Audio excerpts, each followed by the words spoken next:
धन्यवाद देता हूं यीशु मसीह के पवित्र नाम में सारी पृथ्वी को प्रभु आपकी शरण में आमीन। Praise the Lord. तो आज का जो अंश है जो मुझे दिया गया यशायाह की पुस्तक उसका 6वां अध्याय का एक ऐसा अंश है मेरे प्रिय भाइयों और बहनों, जिस तरह प्रभु ने यशायाह को बुलाया, आज प्रभु ने यहां पर बैठे हुए सभी लोगों को बुलाया है। हालेलुया। सभी को प्रभु ने बुलाया है और प्रभु कहता है कि जो लोग बोझ में दबे हुए, जिन लोगों के जीवन में समस्या, जिन लोगों के जीवन में शांति नहीं, उन सभी को प्रभु परमेश्वर बुला रहा है। उन सभी को परमेश्वर कहता है बोझ से और दुख से दबे हुए लोग मेरे पास आओगे। और प्रभु कहता है कि जब तुम मेरे पास आओगे तो मैं विश्राम और आनंद दूंगा। हम कितने सालों से इस मंडली में आते होंगे मेरे अपने भाइयों बहनों, यहां पर बैठे हुए कितने लोग होंगे जो हर सप्ताह पवित्र शास्त्र को पकड़कर आकर बैठे हैं, लेकिन आज का जो आशय है जिस यशायाह की पुस्तक से प्रचार करने के लिए मुझे दिया गया, उस आशय को मैं आपके सामने पढ़ना चाहता हूं और मैं आशा करता हूं कि सभी को पवित्र आत्मा की सामर्थ्य से भरने वाला है। आमीन। सभी को परमेश्वर अपनी पवित्र आत्मा से भरेगा और जो लोग विश्वास करेंगे उन सभी को प्रभु अभी इस वक्त जब वो वचन सुनते होंगे चंगाई देने जा रहा है। आमीन। आमीन। हालेलुया। आमीन। Praise the Lord. पवित्र आत्मा, सत्य का आत्मा हम सब से आज बातें करने जा रहा है। हालेलुया।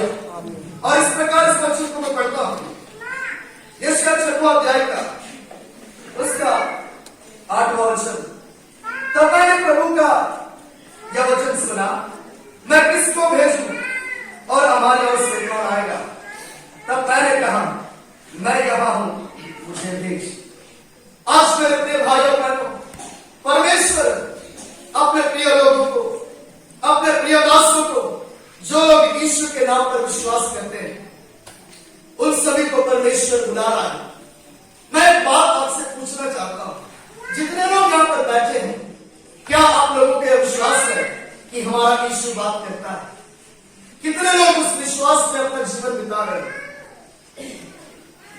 मैं जब संसार के पाप में गिरा हुआ था, मेरा जीवन संसार के पाप में डूबा हुआ था, मेरे बचपन से मेरे घर में एक फोटो लगा हुआ होता था।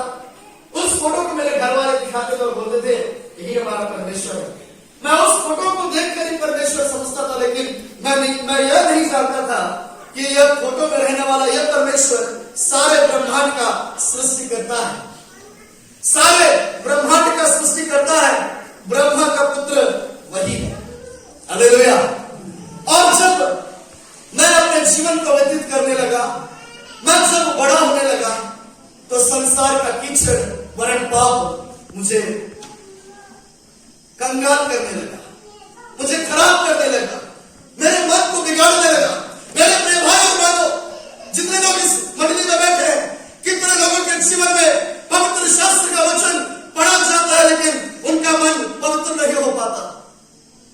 ईश्वर का वचन कहता है, ईश्वर का वचन कहता है वही मार्ग, सत्य और जीवन है। और ईश्वर का वचन पवित्र सोने से भी निर्मल है। तो हमारा मन आज निर्मल क्यों नहीं होता? क्यों हमारा हृदय पाप में डूबा जाता है? क्यों हम वचन को पढ़ते हैं और उससे मानते क्यों नहीं है? और मैं 2007 तक पहुंचते पहुंचते संसार के पाप में पूरी तरह डूब चुका था। मेरा उम्र मात्र 18 वर्ष था, लेकिन मैं पूरी तरह पाप में गिर गया था, क्योंकि मेरे लिए पवित्र शास्त्र एक धार्मिक ग्रंथ के समान है। और इसी बात को लेकर मैं एक बात को पूछना चाहता हूं, मुझसे पूछता है कितने लोगों के लिए पवित्र शास्त्र बाइबल आपके जीवन के लिए वचन है, और कितने लोगों के लिए वो एक सिंपल सा धार्मिक ग्रंथ है जो आप संडे संडे लेकर आओगे और उसके बाद ले जाकर शेल्फ में रख दोगे। परमेश्वर का वचन यूहन्ना रचित सुसमाचार उसका 1:1 में कहता है, आदि में वचन था और वचन परमेश्वर के साथ था परमेश्वर था। यदि आपके जीवन में वचन नहीं है, यदि आप वचन को विश्वास नहीं करते हैं, तो आपके जीवन में शांति नहीं मिलेगी और आप में जीवन नहीं है। आप कितने संडेस आएंगे, कितने संडेस में बैठेंगे और यही लौट जाएंगे, आपका जीवन बीतता रहेगा, लेकिन आपके जीवन में छुटकारा नहीं मिल पाएगा।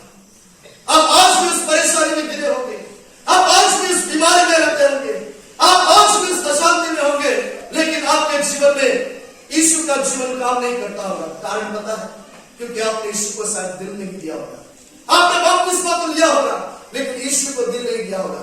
बपतिस्मा लेना बड़ा बात नहीं है मेरे प्रिय भाई और बहनों, लेकिन यीशु को जीवन देना, यीशु को अपना मन देना, यीशु को अपना सब कुछ समर्पण करना, यही बड़ा चीज है। क्योंकि परमेश्वर का वचन कहता है, मत्ती रचित सुसमाचार उसका 6 अध्याय का उसका 27 वचन कहता है, पहले उस धार्मिकता जो स्वर्ग राज्य में है उसकी खोज करो और उस सत्य की खोज करो। Seek his righteousness and truth, उस सत्य और धार्मिकता की खोज करो। आज आप लोग क्या खोज रहे हैं संसार में? किस चीज के लिए आपके जीवन में समय है? किस चीज को आप खोजते हैं? क्या आप यीशु को खोज रहे हैं? क्या आप बंद कमरे में बैठकर यीशु को पुकार रहे हैं? यशायाह ने ऐसा नहीं किया।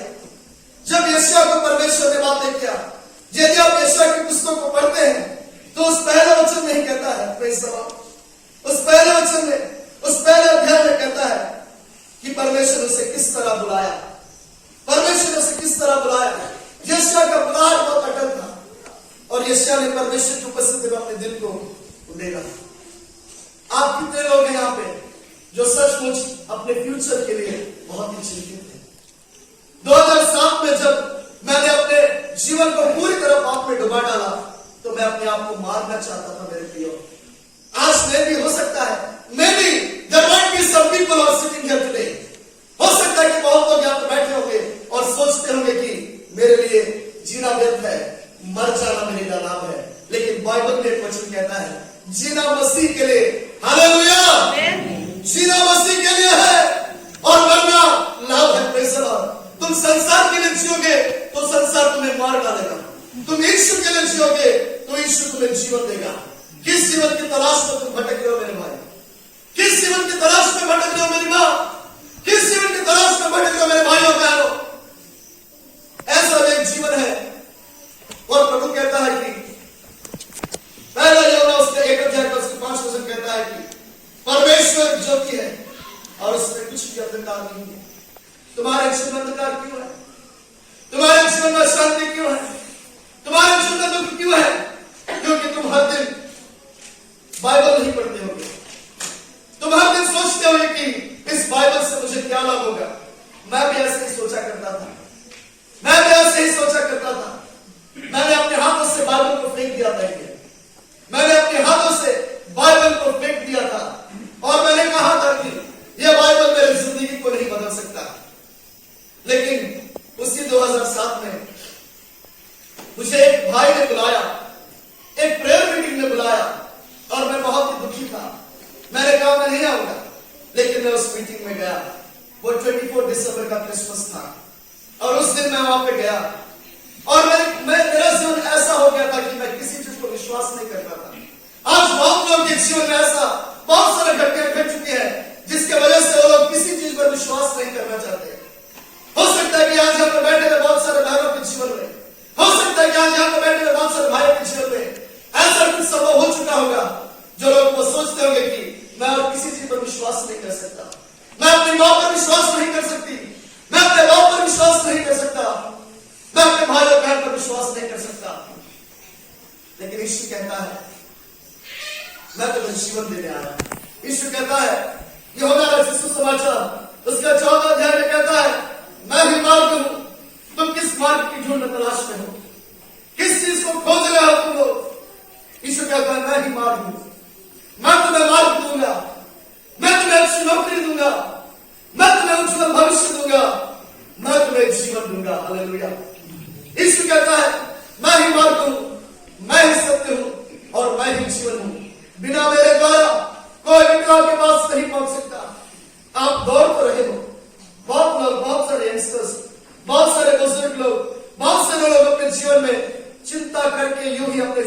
बिता देते हैं और उन्हें पता नहीं होता कि उन्हें भी एक दिन परमेश्वर के सिंहासन के सामने खड़ा होना पड़ेगा। जब मैं अपने आप को पूरी तरह नष्ट कर चुका था, जब मैं अपने आप को पूरी तरह खो चुका था, तो उस 2007 शाम के समय यीशु का वचन प्रचार किया जा रहा था और उस यीशु के वचन में यीशु के प्रेम के बारे में बोला जा रहा था। तो परमेश्वर का आवाज मुझसे बातें कर रहा था और एक आवाज मुझसे बातें करके कहता है, किस चीज की तलाश में तुमने अपनी शांति को खो दिया?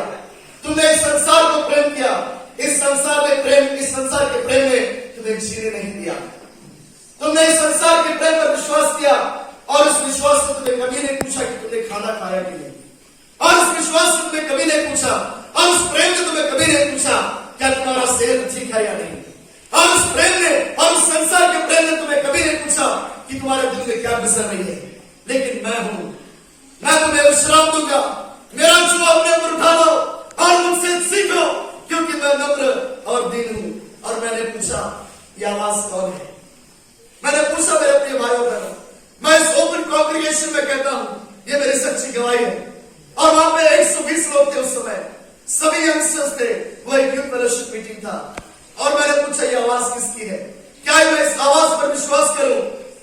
तो उस आवाज ने कहा मैं ही यीशु हूं। हालेलुया, मैं ही यीशु हूं जो 2000 साल पहले इस संसार में आया था। तो मैंने कहा यदि आप सचमुच परमेश्वर है, यदि आप सचमुच प्रभु है, तो मेरे दिल में आइए, मेरे अंदर रहने वाली इस सोच को, उस आलोचना को, जो कि मैं अपने आप को मारना चाहता हूं, मैं अपने आप को खत्म करना चाहता हूं। कितने लोग हमारे बीच में से दिखते हैं जो अपने आप को खत्म करना चाहते हैं, कितने लोग अपने आप को नष्ट करना चाहते हैं। परमेश्वर ने कहा मैं तुम्हें जीवन दूंगा। तो मैंने कहा प्रभु मेरे जीवन में आइए। मैंने ऐसा ही प्रार्थना किया और मैंने आकाश की ओर आंखें उठाकर देखा तो एक आग का गोला मेरे अंदर प्रवेश किया। आज जिस आवाज से मैं आपके सामने वचन प्रचार कर रहा हूं और जिस सामर्थ के साथ मैं झूला झूला कर बोल रहा हूं, यह वही सामर्थ है, यह वही आवाज है, यह वही शक्ति है जो परमेश्वर ने मुझे 2007 में दिया था। Praise the Lord. और जब मैंने उस सामर्थ को देखा और जब वो परमेश्वर का सामर्थ्य मेरे हृदय में प्रवेश किया, तो मैं बहुत ही सामर्थ्य से भर गया, मैं बहुत ही सामर्थ्य से भर गया। मैं अपने घर गया तो मेरी मम्मी मुझे देख रही थी और मेरे पापा मुझे देख रहे थे। मैं संडेज को मूवीज देखने जाया करता था। जब मेरे पेरेंट्स घर से चर्च को जाएंगे तो मैं उनको डांट कर भेज देता था और मैं घर में बैठकर गुस्सा से, बहुत ही क्रोध था मेरे अंदर, और मैं बोलता था कि मैं चर्च नहीं जाऊंगा। मैं बैठकर मूवीज देखता था। मैं कहता था कि कौन है यीशु मसीह। मैं एक मसीह परिवार में जन्म लेने के बावजूद भी मैं कहता था मसीह कौन है। उस दिन मेरे लिए यीशु मसीह एक मजाक था, उस दिन मेरे लिए बाइबल एक मजाक था, लेकिन आज ही वो यीशु मसीह का वचन मेरे लिए जरिया बन गया। हालेलुया। आज वही बाइबल के वचन के बिना मैं नहीं जी सकता, आज वही यीशु के बिना मैं नहीं जी सकता, आज वही यीशु मेरे लिए जीवन है, वही यीशु मेरे लिए सामर्थ है। और जिस तरह बाइबल में हम देखते हैं, जिस तरह यशायाह ने प्रार्थना किया, यशायाह ने प्रार्थना किया, यशायाह ने कहा कि प्रभु मुझे बुलाओ, मैं तुम्हारे पास आऊंगा।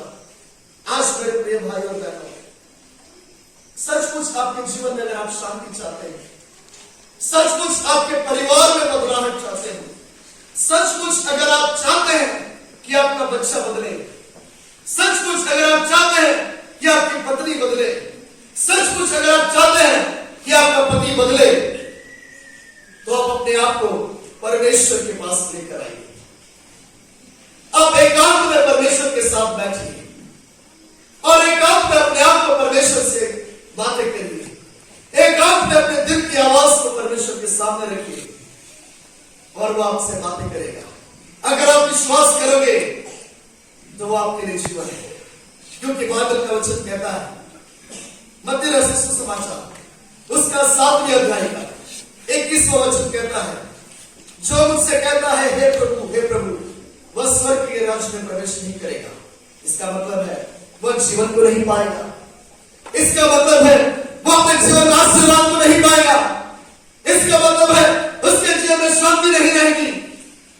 लेकिन जो परमेश्वर की इच्छा को पूरा करेगा, उस वचन इस तरह कहता है कि जो मुझे कहता है हे प्रभु वह स्वर्ग के राज्य में प्रवेश नहीं करेगा, लेकिन जो मेरे पिता की इच्छा को पूरा करता है। आज मेरे सामने मैं सोचता हूं करीबन 200 लोग बैठे हुए होंगे मेरे सामने आज। मैं आप लोगों से भी बहुत कम हूं मेरे भाई, मैं आप लोगों से बहुत विनम्र और अच्छा नहीं हूं। मैं बहुत ही अपने आप को कम समझता हूं। मैं विश्वास में हो सकता है कि आप लोगों से मैं कमजोर हूं। मैं विश्वास में हो सकता है कि मैं प्रेम में हो सकता है कि मैं आप लोगों से बहुत कमजोर हूं। लेकिन परमेश्वर ने आज मुझे यह मौका दिया ताकि मैं आपके सामने खड़े रह सकूं। मैं इस जगह को कभी नहीं देखा था, ना मैं इस जगह को जानता था, लेकिन परमेश्वर ने मुझे दर्शन देकर मैं जब प्रार्थना में बैठा था, करीबन 4 घंटे प्रार्थना में बैठा था और मैं परमेश्वर से पूछ रहा था मेरे जीवन का मकसद क्या है। क्या आप कभी पूछते हैं? क्या आपके पास वो समय है? क्या आपने कभी पूछा है कि प्रभु मेरे जीवन का मकसद क्या है?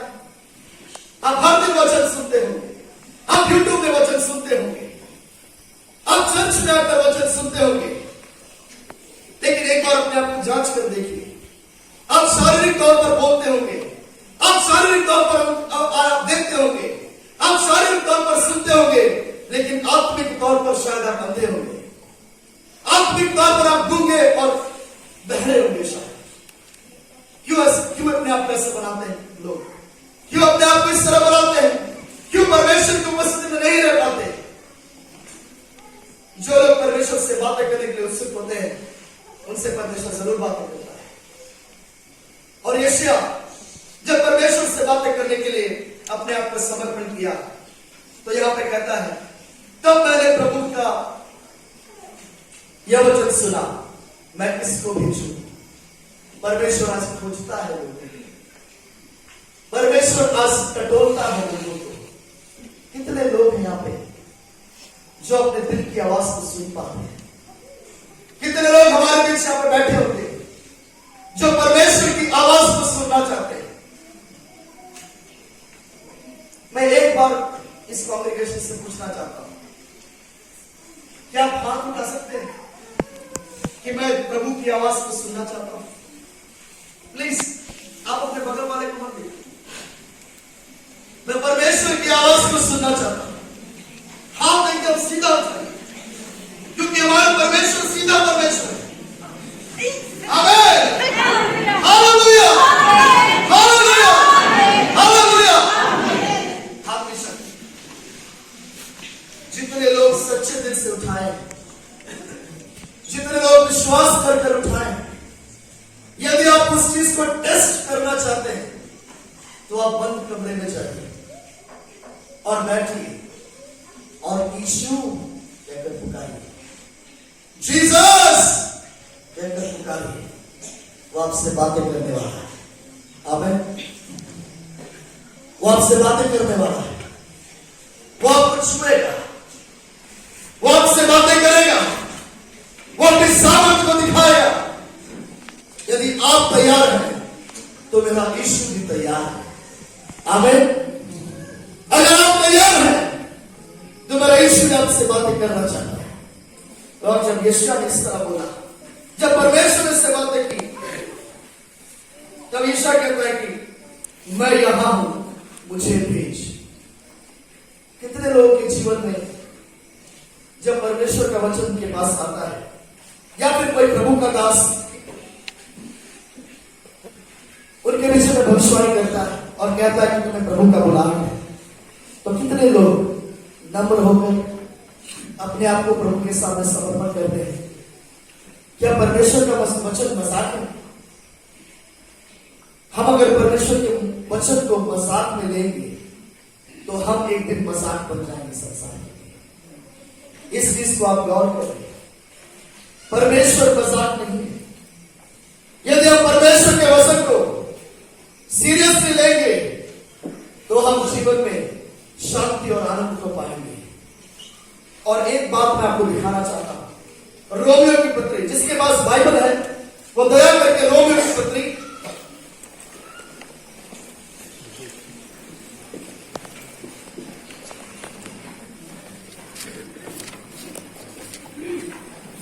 उसका 8वां अध्याय, रोमियो की पत्री उसका 8वां अध्याय, उसका 12वां वचन कहता है। इस बात को मैं इसलिए पढ़ाना चाहता हूं क्योंकि मेरे भाइयों बहनों, यशायाह पूरी तरह परमेश्वर के ऊपर समर्पण था। यशायाह पूरी तरह चाहता था कि वो परमेश्वर के लिए काम करे। आज कितने लोग अपने आप को परमेश्वर के लिए समर्पण करना चाहते हैं? कितने लोग यशायाह की तरह अपने आप को समर्पण करना चाहते हैं? कितने लोग परमेश्वर की आवाज को सुनना चाहते हैं? कितने लोग परमेश्वर के सामर्थ्य को देखना चाहते हैं? यहां पे एक वचन कहता है, रोमी 8:12, इसलिए हे भाइयों, हम शरीर के कर्जदार नहीं कि शरीर के अनुसार दिन काटे। कितने लोग शारीरिक जीवन को व्यतीत करते हैं? शरीर के कर्जदार नहीं है जो अपने शरीर के लिए अपना जीवन व्यतीत करें। हम आत्मा के कर्जदार हैं, हम प्रभु के कर्जदार हैं, क्योंकि परमेश्वर का वचन कहता है कि परमेश्वर ने अपना लहू देकर हमें खरीदा है। हम अपने नहीं हैं, वरन उनके लहू के द्वारा हम खरीदाए गए हैं। Praise the Lord, hallelujah. सचमुच मैं तो कहता हूं कि ये बात जब हम पढ़ते हैं तो अपने दिल में इस तरह हाथ रखकर, प्रभु सचमुच आपने मुझे खरीदा है, इसलिए मेरे जीवन में कोरोना नहीं आया। सचमुच आपने मुझे खरीदा है, इसलिए मेरे जीवन में कैंसर नहीं आया होगा। सचमुच आपने मुझे खरीदा है, इसलिए आज तक मैं जीवित हूं। क्या आप इस तरह कह सकते हैं? अगर आप कहेंगे तो आप प्रभु के प्रेम को अपने दिल में महसूस करेंगे। आमीन। और ये वचन इस तरह कहता है, इसलिए हे भाइयों, हम शरीर के कर्जदार नहीं कि शरीर के अनुसार दिन काटे, क्योंकि यदि तुम शरीर के अनुसार दिन काटोगे, if you live according to your flesh, if you don't submit your life, if you don't submit your heart, अगर अपने दिल को समर्पण नहीं करोगे, अगर अपनी आत्मा को समर्पण नहीं करोगे, बाइबल का वचन कहता है कि तुम मरोगे। पहले तुम शारीरिक दशा में मरोगे, फिर आत्मिक दशा में भी मर जाओगे। Praise the Lord, hallelujah, hallelujah. तेरा वचन मैं फिर से पढ़ता हूं, क्योंकि यदि तुम शरीर के अनुसार दिन काटोगे तो मरोगे, परंतु यदि आत्मा से देह की क्रियाओं को मारोगे, तुम आत्मा से देह की क्रियाओं को कैसे मारोगे? कैसे तुम व्यभिचार को मारोगे? कैसे तुम झूठ को मारोगे? कैसे तुम्हारे गुस्से को मारोगे? जब तुम प्रभु में जीवन बिताओगे, जब तुम अपने घुटनों को पैरों को प्रभु के पास लाओगे, जब तुम घुटने टेककर प्रभु से प्रार्थना करोगे, जब तुम आंसू बहाकर परमेश्वर से प्रार्थना करोगे, जब तुम परमेश्वर के लिए रोओगे, जब तुम गिड़गिड़ाकर प्रभु से मांगोगे उस चीज को जो प्रभु तुम्हें देना चाहता है, तो तुम जीवन व्यतीत करोगे, तुम जियोगे। आज इस वचन के द्वारा कितने लोग यहां पर बैठे हुए अपने आप को समर्पण करेंगे? परमेश्वर देखता है हम सबको, परमेश्वर हम सबको देख रहा है। वो यह देख रहा है कि मैं अपने वचन प्रचार कर रहा हूं, वो यह भी देख रहा है कि कितने डिकन्स यहां बैठे हुए हैं, वो यह भी देख रहा है कि कितने प्रभु के दास बैठे हुए हैं, वो यह भी देख रहा है कि कितने बहन और कितने भाई लोग इस वचन को सुन रहे हैं, कितनी माताएं वचन सुन रही है। हम परमेश्वर के क्रोध को सहन नहीं कर सकते मेरे प्रिय भाइयों बहनों। हम बाहर जाकर सूरज की धूप को नहीं सह सकते, तो सूरज को बनाने वाले परमेश्वर को और उसके क्रोध और क्रोध को कैसे सहन कर सकते हैं? क्या आपने कभी सोचा क्यों हम परमेश्वर को चैलेंज करते हैं? क्यों अपने बिहेवियर के द्वारा, अपने कैरेक्टर के द्वारा परमेश्वर को कब तक चैलेंज करते फिरेंगे हम लोग?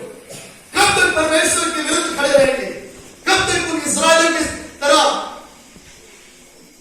किस तरह दातान और अभिराम बाइबल में उन लोगों ने परमेश्वर के दास मूसा का विरोध किया था, किस तरह हम उस तरह बर्ताव करेंगे? किस तरह हम उन लोगों के जैसा बर्ताव करेंगे मेरे प्रिय भाइयों बहनों? क्या हम नहीं चाहते कि इस मंडली से इवांजेलिस्ट निकल कर बाहर आए? क्या हम नहीं चाहते कि चर्च से पास्टर्स निकल कर बाहर आए? क्या हम मंडली से मिशनरीज निकल कर बाहर आए। क्या हम नहीं चाहते कि इस मंडली से बहुत सारी आत्माएं प्रभु के राज्य के लिए काम करें? क्या हम नहीं चाहते कि हमारा मंडली परमेश्वर की आत्मा से परिपूर्ण मंडली हो? कितने लोगों ने प्रार्थना किया है आज? कितने लोगों ने आज तक प्रार्थना की है?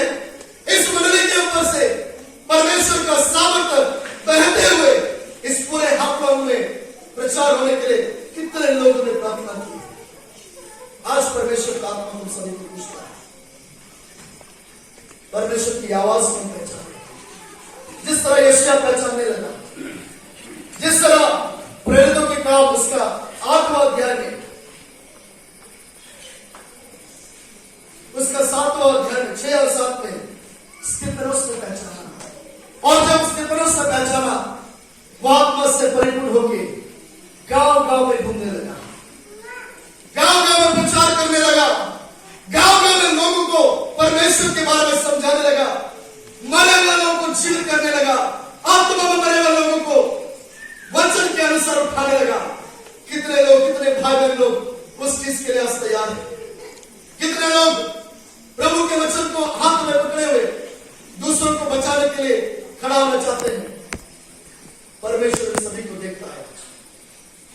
इस तरह हम अपने आप को समर्पण करें, मंडली इस तरह अपने आप को समर्पण करे, जिस तरह यीशु ने समर्पण किया था, जिस तरह यीशु ने बुलाया था परमेश्वर को कि मुझसे बातें कर, और परमेश्वर ने जब बातें किया तो यीशु कहता है कि मैं जाऊंगा प्रभु लोगों के लिए, मैं जाऊंगा प्रार्थना करने के लिए, मैं जाऊंगा उस दीवार के घर में। कितने लोग कहते हैं यहाँ आज से कहना शुरू करें, आज से प्रार्थना करने के लिए, जाने के लिए अपने मन को बनाए, अपने दोस्त को बदले, अपने भाई को बदले, अपनी बहन को बदले, अपनी बहन के लिए प्रार्थना करें, अपनी माता के लिए प्रार्थना करें, अपने बाप के लिए प्रार्थना करें, परमेश्वर के सामने गिड़गिड़ाए, और परमेश्वर आप सबको उस तरफ चलाएगा। मैं विश्वास करता हूं कि परमेश्वर की आत्मा ने आज हम सबसे बातें किया है, और मैं यह वचन को ही समाप्त करता हूं। प्रभु आप सबको आशीष दे।